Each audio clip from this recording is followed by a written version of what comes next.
Welcome to the Rim Break Rodeo. We hope this video helps.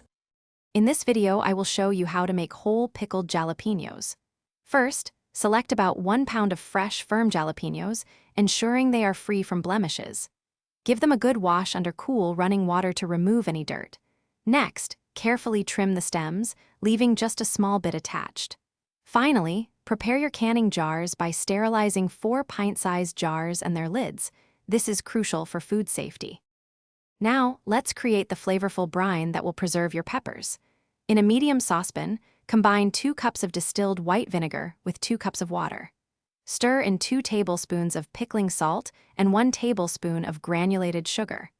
This balance of sweet and salty enhances the pepper's natural heat. Bring this mixture to a rolling boil over medium-high heat, ensuring all the salt and sugar dissolve completely. With your brine ready, it's time to pack those vibrant jalapenos into the jars. Carefully arrange the whole peppers into each sterilized pint jar, making sure to leave about 1/2 inch of headspace from the rim. For extra flavor, you can add 1 clove of peeled garlic and 1/2 teaspoon of black peppercorns to each jar.